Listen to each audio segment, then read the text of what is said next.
Magandang araw po, mga kaibigan. Welcome po sa Kalil TV. Ating pong tunghayan ang aking kwento na pinamagatang Bihag ng Bilyonaryo. Pero kung bago ka pa lang sa aking channel, paki-like po ng aking video, paki-click po ng subscribe button gayon din ang bell icon para lagi kayong updated sa mga paparating ko pang uploads.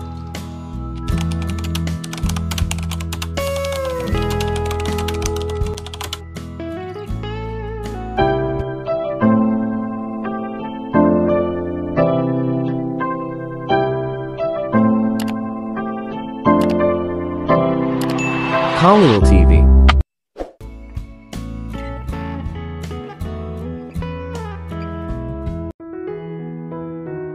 Part 8. Ang paglipad pauwi ay hindi gaanong tensyon kaysa sa inaasahan ni Lucas. Sa katunayan, hindi ito tense. Hindi sila nagsasalita, ngunit si Tali ay hindi mukhang hindi komportable, nabalisa o naiinis tulad ng dati niyang pinaghihinalaang gagawin niya ito. Sa halip, mukha siyang halos excited. Baka ito na. Handa na ba si Tali na buksan ang pinto sa kanya at sa kanyang proposal? Tiyak na umaasa siya. Gayunpaman, hindi siya umaasa. Alam niyang siya ang kahulugan ng Moody. Papaniwalaan niya ito sa isang bagay, pagkatapos ay sa isang segundo ay ibang tao na siya. Minsan iniisip niya kung siya ba ang may kondisyon sa kalusugan ng isip kaysa sa kanya, dahil mas malala siya kaysa dati.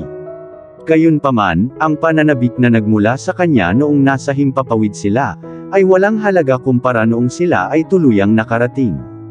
Maaari niyang sabihin na sinusubukan nitong itago ito, ngunit nababasa niya ito ng husto upang makita siya mismo.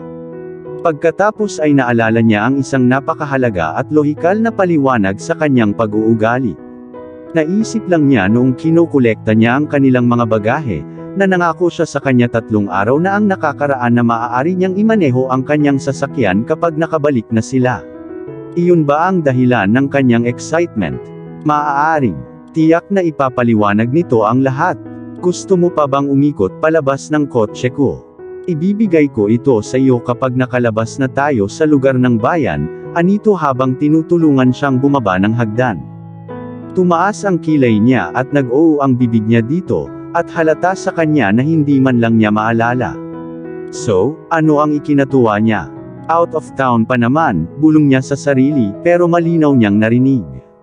Pagkatapos ay itinaas niya ang tingin sa kanya gamit ang isang sinag. Gugustuhin ko. Buti naalala mo. Oo.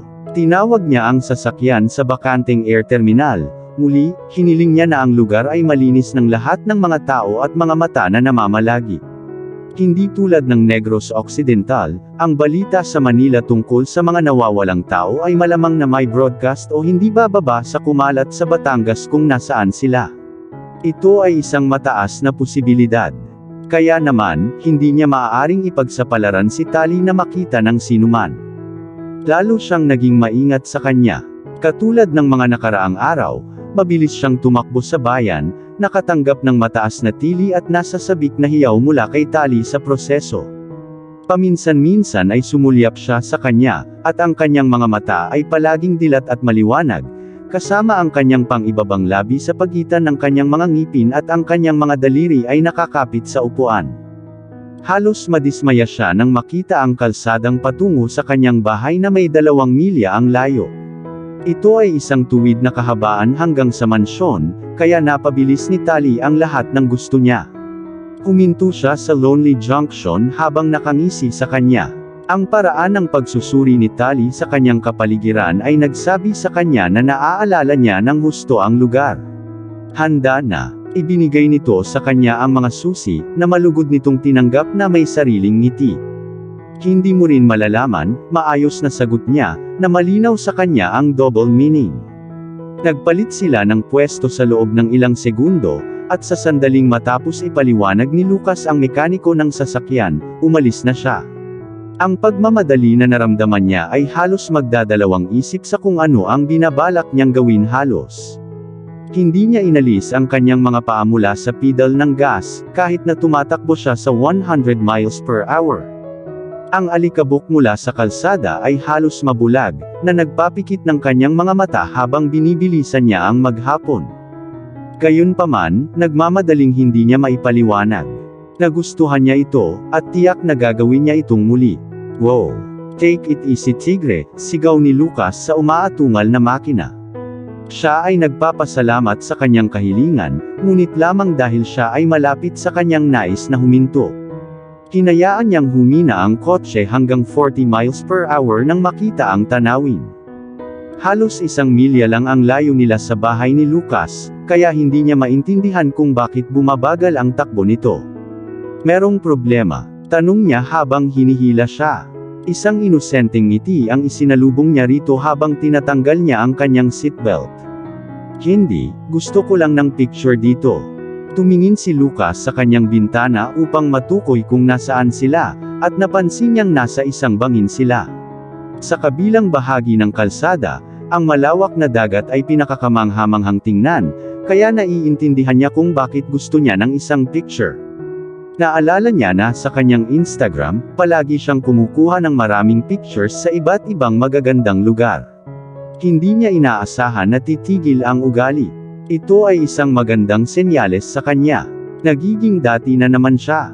Sure. Halika na, hinablot niya ang phone niya habang mas malawak ang ngiti nito. Para sa kanya, gusto niya ng picture sa gilid ng kalsada, na ang background ay ang magandang dagat at ang mga papasok na alon nito. Para sa kanya, ito ang kanyang bagong ruta ng pagtakas. Ito ay isang nakatutuwang ideya, iyon ay sigurado, ngunit hindi ito nasaktan upang subukan. Ang bangin ay hindi ang kanyang sukdulang destinasyon, ito ay ang pantalan sa kabilang bahagi ng bangin na kanyang nakilala. Hinangaan niya ito simula noong umalis sila. Napag-isipan lamang niya ngayong umaga na kaya niyang lumangoy sa maikling distansya patungo sa pantalan kung saan naroon ang mga bangka, sa pag-asang may makakita sa kanya at sasagipin siya. Tiyak, hindi tatalon si Lucas sa gilid para habulin siya, tama. Ang dami niyang alam, kaya, nagpasya siyang subukan ito. Nang nasa kabilang bahagi na sila ng kalsada, sumilip siya para makita ang distansya pababa, at para makita din kung nakamamatay ang patak. Sa kabutihang palad, walang mga bato sa ibaba, at ang tubig ay tila sapat na malalim upang mapaunlakan ang kanyang pagsisid. Maaaring ito ay isang lugar para sa cliff diving, at ang distansya sa pantalan ay hindi rin malayo. Panahon na para sa lahat ng mga klase sa paglangoy na kinuha niya upang sa wakas ay mabayaran. Okay, kaya tatayo na lang ako dito at kukuha ka ng marami hanggat kaya mo. Okay ba yung lighting? Bahagya pa siyang nag-shuffle sa gilid habang inianggulo nito ang telepono sa kanya. Ang ilaw ay perpekto. Napangiti siya sa ganda nitong tingnan sa liwanag. Ang kanyang balat ay kumikinang ng maliwanag, at ang kanyang nagniningning na ngiti ay hindi nawala. Sumasayaw ang kanyang buhok sa malamig na simoy ng gabi kasabay ng pagkasira ng kanyang damit, na ginagawa itong perpektong sandali para kumuha ng picture. At kaya ginawa niya, hayaan mo akong makita, tanong niya para lang gawin itong parang makatotohanan habang sinisilap niya ang picture sa phone. Inamin niya na ito ay isang magandang larawan. Maging si Lucas ay napamahal dito. Sayang hindi na niya ito gagamitin. Okay, this time, umatras ng konti. Masyadong malapit ang anggulo mo. Hindi makita ni Lucas ang daya sa kanyang kahilingan, kaya't lumayo ito ng ilang hakbang sa kanya. Sumilay ang mas malawak na ngiti sa labi niya nang mapagtanto niya kung gaano niya kaganda ang pagtingin niya sa anggulong iyon ng totoo. Ngunit maya-maya, sa halip na mag-pause, ang kanyang figura sa screen ng kanyang telepono ay nagsimulang gumalaw sa gilid. Tali, sigaw niya habang kusang gumagalaw sa direksyon niya. Huminto ang kanyang mga paa sa gilid, habang pinagmamasdan niya ang babaeng pinapangarap niya, ang babaeng dapat na kanyang tutubusin, tumalon sa gilid, bago ito bumulusok sa malalim, maalon na karagatan. Hindi. Ang isa ay maaari lamang kumuha ng labis, hanggang sa tuluyan na silang maputol. Ang isang tao ay maaari lamang magtiis ng labis na kalokohan, bago sila tuluyang mabigo. Si Lucas talaga, nadismaya siya hindi sa kanya, kundi sa mga kalokohan nito. Tumalon sa isang fucking cliff. Nagalit ba siya? Sa tuwing naaalala niya ang paraan ng paglulunsad niya ng sarili mula sa gilid, muling kumukulo ang galit nito sa dugo niya. Sa kabilang banda, nasaktan siya. Ganoon ba talaga siya kalungkot na sinubukan niyang magpakamatay? Mali ba ang pagkabasa niya sa ugali niya nitong mga araw na ito? Napakagaling ba niyang artista? Nanginginig ang mga paa niya habang nakaupo sa upuan sa tapat niya, sa kwarto niya sa likod ng mansyon niya. Basang-basa pa rin silang dalawa mula ulo hanggang paa, pero hindi kumibo si Lucas para tanggalin ang basang damit. Pakiramdam niya ay nakadikit siya sa kwarto nito habang pinagmamasdan ang walang malay na katawan. Pagkatapos niyang tumalon, ilang segundo lang ang nasa likod niya, kahit hindi niya alam. Ang tubig ay naging mas maalon kaysa sa kanyang inaasahan, at ginawa ng mga alon ang lahat ng makakaya sa kanya bago pa man siya magkaroon ng pagkakataon na muling bumangon. Sa oras na nagawa ni Lucas ang kanyang sarili, siya ay walang malay, ngunit sa kabutihang palad ay buhay pa rin. Hindi niya makalimutan ang matinding takot na naramdaman niya nang hindi niya ito makita kahit saan. Naalala niya kung paano nawala ang mga tawag niya sa kanya sa paghampas ng alon sa bangin. Naalala pa niya ang mga luhang nagbabanta sa kanyang mga mata nang hindi niya ito mahanap. Ngunit pagkatapos ay nasulyapan niya ang kanyang pink na damit na ilang minuto lang ang nakalipas, naglalayag sa hangin habang kinukunan niya ang kanyang mga pictures. Hindi niya maintindihan kung paano niya nagawang talanin ang lakas ng alon para makarating sa kanya, ngunit sa kabutihang palad ay mayroon siya. Naalala niya pa rin kung gaano kalamig at naramdaman pa rin niya ang dibdib nito nang sa wakas ay yakapin siya nito, hindi kumikibo at tahimik. Pareho silang maswerteng nabuhay, at nang sa wakas ay mahanap niya ang daan pabalik sa kanyang sasakyan, inilagay siya sa upuan ng pasahero at sumama sa kanya sa kabilang panig, siya ay nabaliw. Paano siya? Gagawa na naman ba siya ng ganito? Ang pagkahumaling sa kanya ay talagang nagkakahalaga ng kanyang buhay kung handa itong kunin ito, para lamang lumayo sa kanya. Hindi niya akalain, at iyon ang talagang ikinagalit niya. Ang mismong pag-iisip na palayain siya ng tuluyan, kung ang ibig sabihin noon ay iligtas ang kanyang buhay ay ikinagalit niya. Gusto niya siya, at ngayon kailangan niyang isaalang-alang na isuko ang isang bagay na gusto niya noon pa man, dahil lang sa mahal niya ito. Kaya niya. Ang tunog ng pagbabalasa ng sheet ay nagdulot sa kanya na pumihit ang kanyang ulo sa kanyang direksyon, at ang kanyang puso ay lumaki nang marinig niya ang kanyang pag-ungol. Nagising na siya sa wakas. Ito ay isang mahabang 2 oras. Parang 2 araw. Bumangon siya sa upuan at dahan-dahang naglakad papunta sa kama nang magsimula na itong umubo. Hinawakan niya ang isang dustbin sa kanyang mga labi nang magsimula siyang bumulong, at sinubukan niyang iwasan ang kidlat na dumaloy sa kanyang katawan nang hawakan nito ang kanyang bisig bilang suporta. Pinahid niya ang maliliit na bilog sa likod niya nang tuluyang bumalik sa realidad. Pagkatapos ay dinala niya ang isang tasa ng tubig sa kanyang mga labi, ngunit humigop lamang siya at tinanggihan ang natitira. Umupo siya sa tabi niya sa kama habang hinihimas nito ang kanyang noo.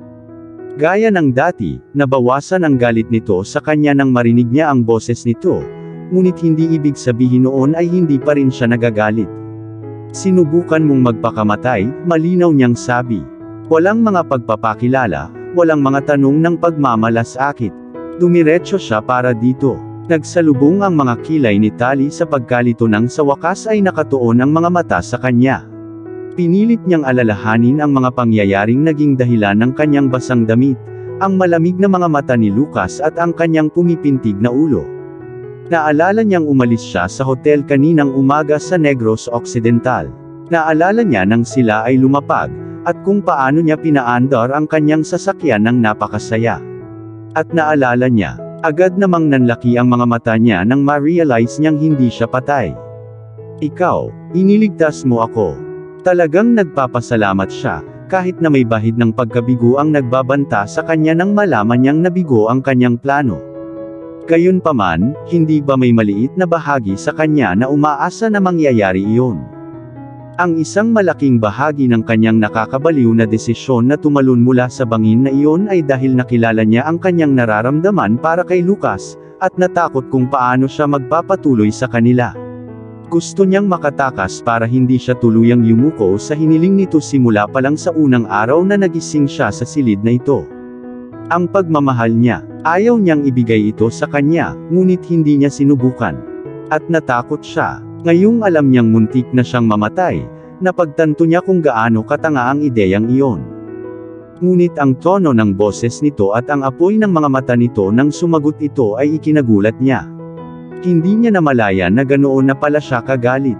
Siyempre ililigtas kita Talita. Ungol niya. Ano bang inaasahan mong gagawin ko? Naging offensive siya sa tono at pananalita nito. Una sa lahat, hindi ko sinusubukang patayin ang sarili ko. Saka anong gusto mo Tali? Ha? Niloloko mo ako para maniwala na gusto mo talaga akong kunan ka ng picture, tumalon sa bangin para saan? Pinutol niya ito, at napatulala itong tumitig sa kanya. Ako ay. Gayunpaman, hindi niya maamin ang kabaliwang plano na nabuo sa kanyang isipan. Ang pagsasabi nito ng malakas ay parang mas tanga kaysa sa kanyang ulo. Hindi ka lang titigil di ba? Nagpasya siya nang hindi niya matapos ang kanyang pangungusap. Pagkatapos ay nakaramdam siya ng pagtatanggol. Hindi ba't siya ang kumuha sa kanya noong una? Pwede ko bang ipaalala sa iyo, Lucas, na ako ang biktima dito? Ikinalulungkot ko ang stunt na iyon, ngunit hindi ako nagsisisi sa pagsisikap kong lumayo sa iyo.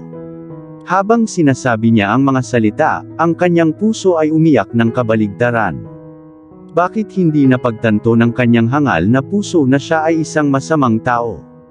Bakit ito kinontrata sa lahat ng kanyang ginawa o sinabi?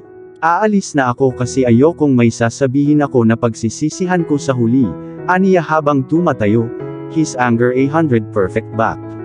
Mag-uusap tayo mamaya, at hindi ka aalis sa kwartong ito hanggat hindi ko sinasabi. Nakanganga siya sa kanya. Ang lakas ng loob mong magsalita sa akin ng ganyan. Panipi, itinulak mo ako Talita. He shot back, at alam niyang nagagalit siya sa tuwing ginagamit niya ang kanyang tamang pangalan. Tumalon sa isang nakakatakot na bangin. Maaari ka nang mamatay. Mas mabuti sana iyon. Umiyak siya, gusto lang makipagbalikan sa kanya. Mabilis na huminto ang kanyang mga galaw nang umikot siya sa kanyang mga heels at lumitaw sa kanyang harapan sa isang iglap.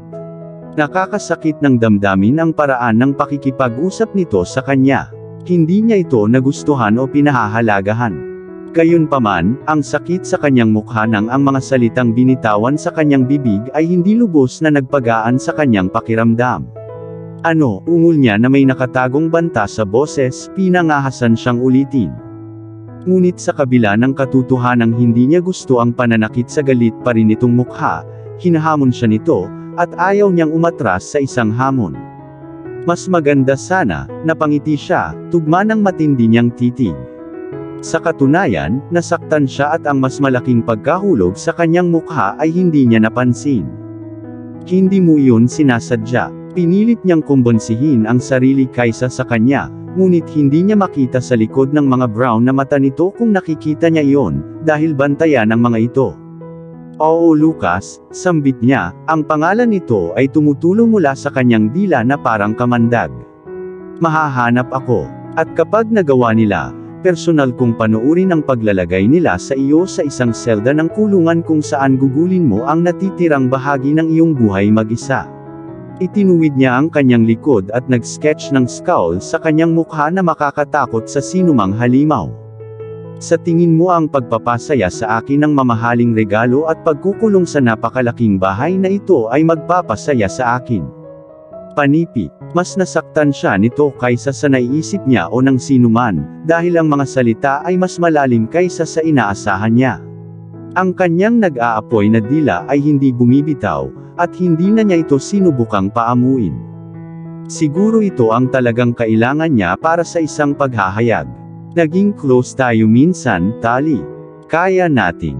Nung parang 8 tayo, sumigaw siya. Wala akong nakita o narinig mula sa iyo mula noon, at pakiramdam mo ay mayroon kang ilang pag-angkin sa akin. Hindi niya na-appreciate ang tono nito kahit alam niyang hindi ito magiging madali. Ngunit sa isang lugar sa loob ng kanyang puso ay naniniwala siya na siya ay magpapasakop sa kanya ng lubusan, na siya ay nasa katawan at kaluluwa. Hindi niya alam na sa isang lugar sa likod ng kanyang mga pader, gusto niya ang pareho. Ngunit siya ay masyadong matigas ang ulo upang ipakita sa kanya kung gaano siya nagnanais na sabihin sa kanya na mahal niya ito, upang madala niya ang kanyang mga anak at tumanda. Tuldok. Ngunit nang tumingin siya sa kanya, at ang tanging kapalit niya sa pananakit ay galit. Talagang galit siya. Walang sabi-sabi, nagmarcha siya mula sa kanyang silid na may mga nakabol na kamao. Sinuntok ang isang napakakapansin-pansing butas sa kanyang dingding bago sumugod palabas.